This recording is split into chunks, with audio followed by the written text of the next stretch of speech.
S'il y a bien une chose qui me stresse dans les jeux vidéo, c'est les séquences d'infiltration. Vous savez, ces moments où tu ne dois te faire repérer sous aucun prétexte, sinon c'est la mort assurée. J'ai mal.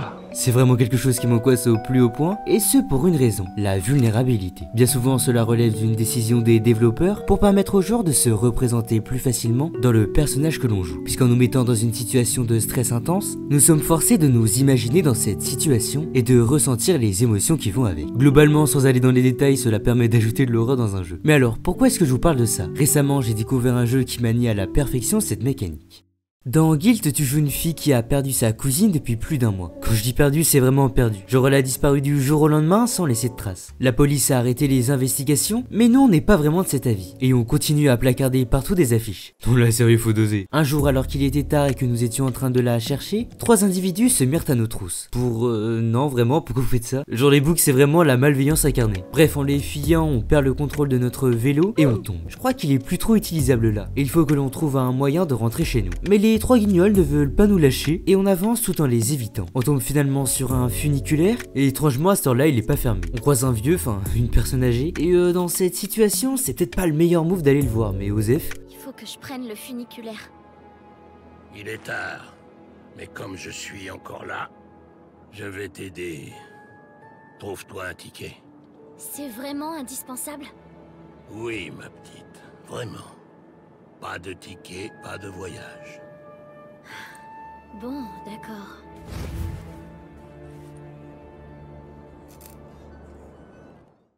Trouver le ticket, indice, il est là.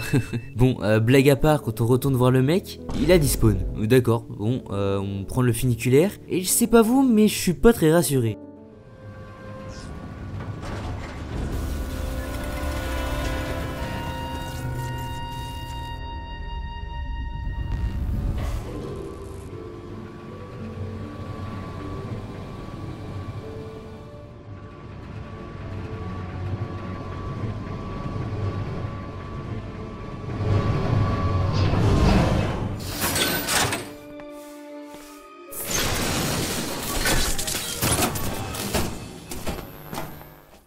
Ça c'est de l'entrée. Bref, cet endroit est pas du tout rassurant, mais on trouve une lampe torche et on peut observer de nombreux avis de recherche que l'on a pourtant nous-mêmes posés. Décidément, je crois qu'il y a quelque chose qui cloche ici. On se dirige vers l'école et on croise dans le plus grand des calmes Emily, notre cousine. On décide donc de rentrer dans le bâtiment pour la retrouver, mais c'est fermé. Bah ouais, ça aurait été dommage. On fait donc le tour pour aller chercher la clé et on entre dans le bureau du gardien. Mais alors qu'on pensait être relativement en sécurité, quelqu'un vient nous rendre visite. Oh, qu'est-ce que c'est que ce truc là? C'est globalement la première séquence d'infiltration du jeu, puisque ces monstres ont envahi l'école. Bon, je vais pas faire genre je me suis jeté dessus. Enfin, pas vraiment, mais vous avez capté. Bref, on réussit à entrer dans l'école, et c'est quoi ce truc? Ici, on trouve le premier journal d'Emily, qui nous dit qu'elle déteste cette ville, et que son ancienne maison et ses amis lui manquent. Elle se plaint de ne pas avoir d'amis, et n'ose pas venir nous voir lorsqu'elle nous croise. Elle est en fait vraiment timide, et n'a pas pu se présenter devant les autres en début d'année, mais pour autant, elle reste assez optimiste quant à l'idée de se faire des amis. Je trouve ces petites notes super intéressantes, parce que ça permet de comprendre l'histoire sans être trop invasif. Entre temps, on récupère un inhalateur qui nous permet de pouvoir regagner de la vie, et en vrai, je trouve l'idée vraiment intéressante. Parce que les vieux bandales c'est bien, mais ça va 2 secondes. Bon, sinon, première mort, le jeu est assez punitif puisqu'au moindre faux pas, tout du moins pour le moment, c'est foutu. C'est galère, putain, une grosse galère. Après cette frayeur, on arrive dans cette pièce et on tombe sur ce mec. En réalité, il y a un truc à faire avec lui, mais on en reparlera plus tard. Par contre, il a écrit un livre. En résumé, c'est un détraqué, carrément il entendait des voix, qui se préparait pour l'apocalypse. Donc il a plein d'armes et tout. Et lorsque les monstres ont envahi la ville, il était refait comme jamais. Bref, à côté, on trouve un nouvel extrait du journal d'Emily qui nous dit que son grand-père était malade et à l'hôpital. Globalement, son grand-père, c'est un peu la seule personne qui essaye de la comprendre et avec qui elle se sent vraiment bien. Mais ses parents, eux, ils s'embrouillent sur un possible déménagement. En nous baladant dans les couloirs, on croise des mannequins et... non, c'est abusé là. Comment on peut faire ça à quelqu'un? Carrément, j'ai pas les mots. Bon, passons à quelque chose de plus joyeux. En se baladant dans les conduits d'aération. D'ailleurs, sérieusement, si vous avez des trucs à cacher, les conduits d'aération, sérieux, faut arrêter. On trouve une lampe puissante que l'on avait offert à notre cousine. On la récupère et on met des piles dedans. On peut désormais détruire ses yeux bizarres, mais aussi se défendre un minimum contre les monstres. Bref, nous on se retrouve dans les toilettes, vas-y, on se cache comme on peut. Et on recroise encore ces mannequins. Non mais là, faut vraiment être détraqué pour faire ça. Sinon là, on est dans une salle de classe, toute taguée avec des messages pas cool. Mais ça va pas ou quoi là? Oh. Mais surtout, on apprend qu'Emily se faisait harceler. Alors on pouvait le deviner, mais c'est vraiment plus marquant parce que là, c'est ses mots. Sa mère lui a dit qu'il fallait sourire pour se faire des amis, donc elle a souri toute la journée, même quand on l'insultait. Et ça n'a pas marché. Alors par contre, sa mère, elle est juste indigne là. Genre, elle préfère demander à sa fille de sourire plutôt que d'essayer de comprendre pourquoi elle ne sourit pas. Maintenant que l'on peut détruire les yeux, on peut désormais accéder au hall. C'est illégal de faire ça, j'ai sursauté premier degré. D'ailleurs, il y avait peut-être une raison, puisque là, c'est pas passé loin. On n'a pas vraiment eu d'autre choix que de fuir le bâtiment, mais d'une part, on sait pas où on est, et d'autre part, notre cousine est toujours là-bas, donc on décide de monter sur l'échelle du camion de pompier pour accéder aux étages supérieurs du bâtiment. Mais on croise le vieil homme du début. Le frérot, il nous aide pas du tout en fait. J'ai pas compris l'objectif de l'intervention là, mais ok. Bref, on arrive devant le camion et... Tu me vois, Emily? Attends, reste là, j'arrive. Oh, mais non, j'ai pas de chance. Il manque la batterie. Le monstre qui l'a prise doit être visqueux. Si je suis cette traînée, je devrais logiquement trouver la batterie. Mais comment je dois me retenir de pas t'insulter ta grand-mère la plus? Comment je dois me retenir moi? Comment j'ai la force pour me retenir de pas t'insulter ta grand-mère? Non, c'est trop une dinguerie par contre, c'est moi ou Emily nous fuit. Bref, en nous dirigeant vers la salle d'arcade, on récupère le flash. Globalement, c'est trop cheaté. Ça permet de rendre confus les monstres pendant quelques secondes. Enfin, trop cheaté, ça m'a pas empêché de galérer. Mais vas-y, y'a le pire mob du jeu ici, sérieux. Le bouc peut se TP. Je crois on suit pas les mêmes règles. Hein. Bon, après facile 15 minutes à galérer, on se retrouve sur... c'est quoi ça? Bon, c'est pas le plus important puisque plus loin, on fait tomber un truc. À la boulette. Ce qui rend ce gros monstre là un peu chafouin. On réussit finalement à trouver la batterie. Oui, parce qu'à la base on est quand même venu pour ça. Mais en la retirant, il n'y a plus d'électricité. Et on tombe sur lui. Bizarre, dégueulasse.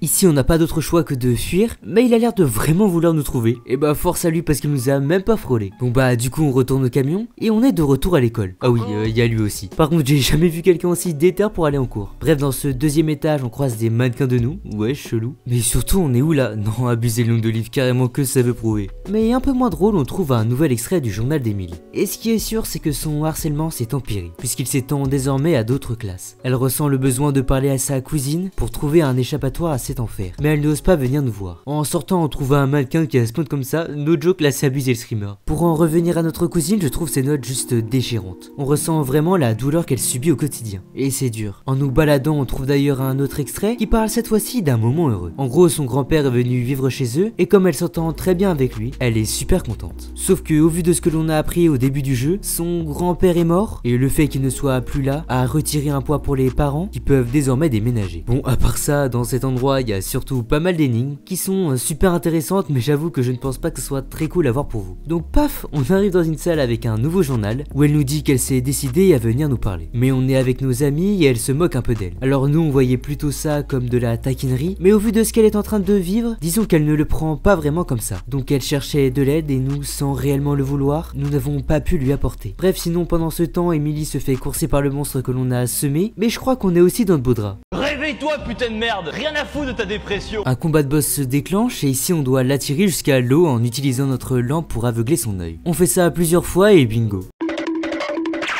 Après tout ça, on se dirige vers l'auditorium pour aller rejoindre notre cousine qui semble aussi être réfugiée. Ici c'est un endroit en vrai plutôt stylé, mais aussi super flippant, genre écoutez ça.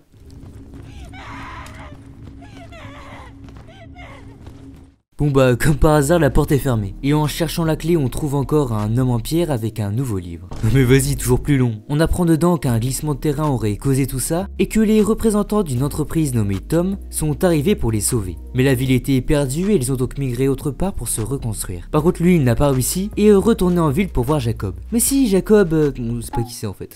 Bon sinon il y a un nouveau mob invisible, carrément, toujours plus. On reste en mouvement et on réussit finalement à récupérer la clé pour retrouver Emily.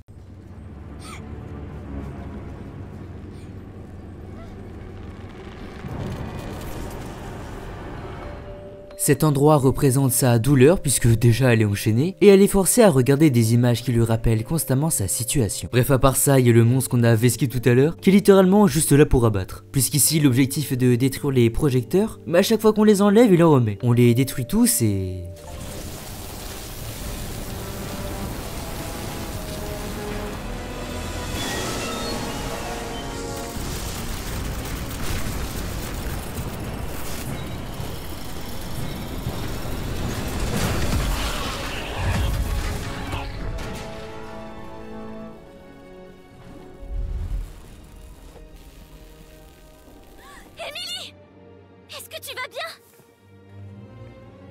Laisse-moi tranquille.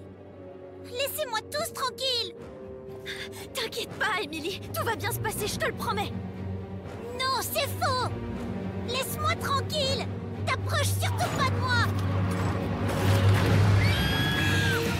Oh non. Non, non, non, non, non.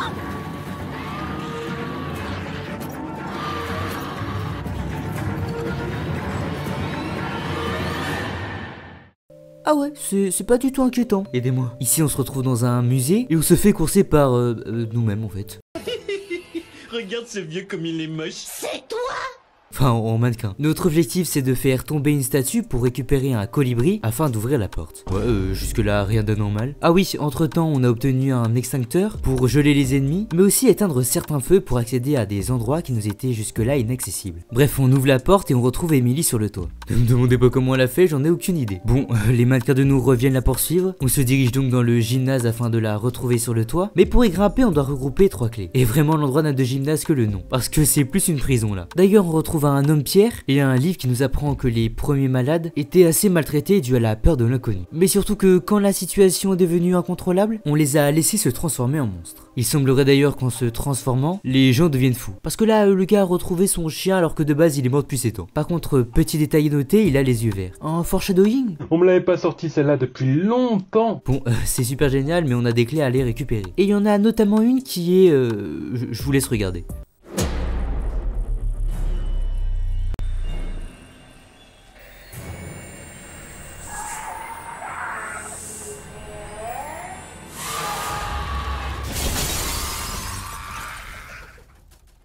Bon, je vous rassure, les autres sont moins flippants. Hop, et on peut enfin accéder au toit. Enfin, ça c'est ce que je pensais, puisqu'on retrouve...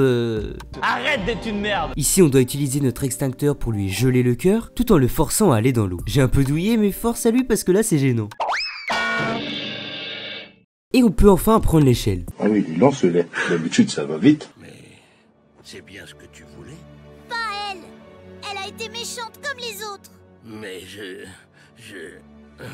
Emily, tu es là. Est-ce que ça va? Tu n'es pas blessée au moins?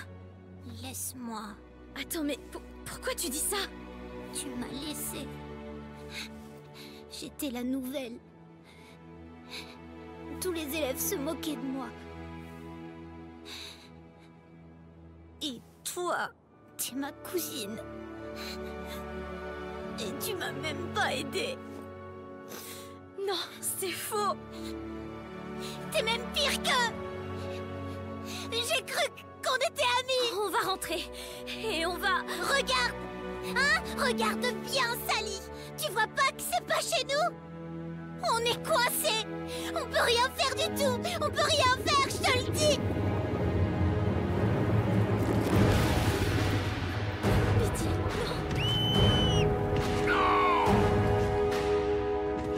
non. Non. Toi, tu étais censé l'aider. Quoi? Pourquoi moi? J'ai essayé. J'ai vraiment essayé. Mais personne n'est là pour m'aider. Oh, ne t'en fais pas trop. Il y a peut-être une solution. Je sais où il l'emmène. Dans la mine. Elle y sera prisonnière. Je n'y ai pas accès. Mais tu pourrais y entrer. Sache que tu peux encore tout arranger, Sally. Et après? C'est vrai. La ville est maudite. On est maudite. Viens, Sally. Il faut que tu vois ça. C'est quoi ça? C'est... Beetlewood? Mais si c'est... On est où, là? C'est quoi, cette ville? Emily a raison. Ce n'est pas votre ville. C'est une autre dimension.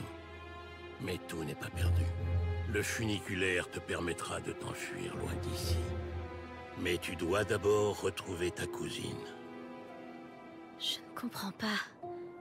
Comment vous savez tout ça? Vous la connaissez bien? Qu'est-ce que vous êtes exactement? Son amie. J'essayais de l'aider bien avant que tu n'arrives. Et maintenant, tu vas m'aider à la renvoyer chez elle. Il faut que tu la fasses sortir de la mine. Moi, je m'occupe du reste. D'accord. Je vais le faire. Je t'attendrai devant l'école. Prends ton temps, mais prépare-toi. Tu ne pourras pas sortir de la mine tant que tu ne l'auras pas trouvée. Tu comprends? Oui. Bien. Je t'attendrai.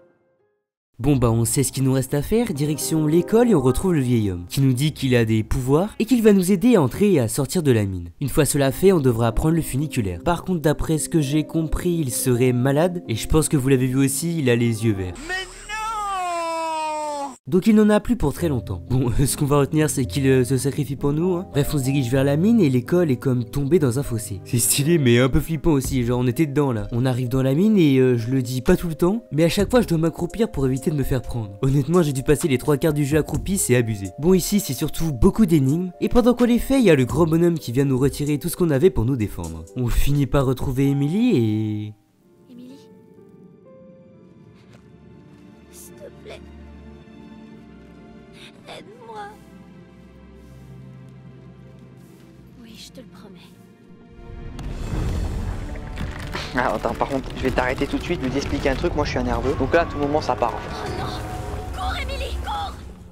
Je vous présente la course-poursuite la plus originale que j'ai eu à faire dans un jeu vidéo. En vrai, je vais pas vous mentir, c'est pas évident, mais juste l'idée est folle. Bon, le frérot il se bloque et on est sorti d'affaire. On arrive donc au funiculaire et... Le funiculaire! Vite, Emily! Dépêche-toi! En arrivant ici, Sally, tu as laissé une porte ouverte. Mais une seule d'entre vous peut repartir par là. Il y a une règle, Sally. Interdiction de voyager sans ticket. Quoi? Non! Après toutes ces épreuves, une de nous doit rester là? Sally, tu sais quoi faire. Donne-lui ton ticket. Fais le bon choix. Dépêche-toi. Il n'y a qu'un seul ticket pour nous deux. Qu'est-ce que je fais? Aïe aïe aïe, ça ne pouvait pas être plus beau biais là. Réfléchissons un peu. À la fois Emily s'est fait harceler et on n'a pas été là pour l'aider, et en même temps si on est ici c'est de sa faute. Je pense qu'elle a créé ce monde pour fuir la réalité. Mais malgré ce que je viens de vous dire là, au plus profond de moi, je pense que je peux pas la laisser là. Après tout ce qu'elle a vécu, elle mérite une vie heureuse.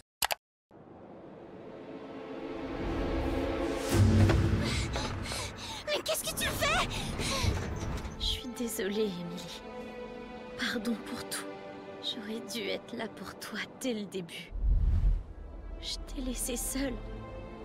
Et j'ai pas du tout réalisé ce que tu traversais. Quand tu as disparu, je suis partie à ta recherche. Parce que je m'en voulais. Mais jamais je ne te laisserai seule ici. Non! Sally! Fais pas ça, s'il te plaît! Malheureusement, j'ai pas été à la hauteur. Je t'aime.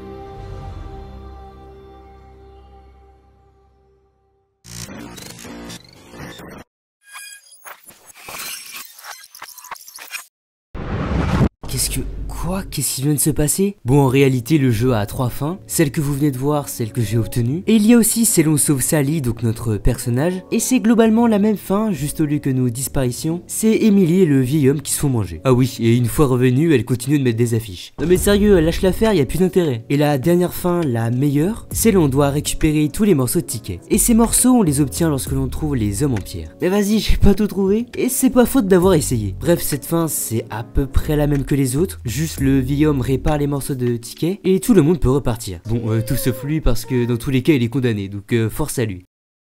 J'ai adoré jouer à ce jeu parce qu'il évoque un sujet qui me touche vraiment. Pour moi, le harcèlement, c'est quelque chose d'incompréhensible. Comment des enfants / ados peuvent faire autant de mal à quelqu'un. C'est tout simplement effrayant Et je pense que je ne peux pas finir cette vidéo sans vous dire que si vous faites harceler ou que vous êtes confronté à une situation semblable, parlez-en à une personne de confiance, que ce soit un prof, un frère, une sœur ou encore vos parents. Sachez que la situation ne pourra pas empirer et ça vous fera sûrement du bien d'en parler. Cette vidéo a été assez difficile à faire parce qu'il fallait allier humour et sérieux sur un jeu qui traite d'un sujet compliqué. Et j'espère avoir réussi à trouver un juste milieu. Je vous invite à vous abonner, à liker, à commenter si cette vidéo vous a plu. Et puis nous on se retrouve bientôt pour une prochaine vidéo.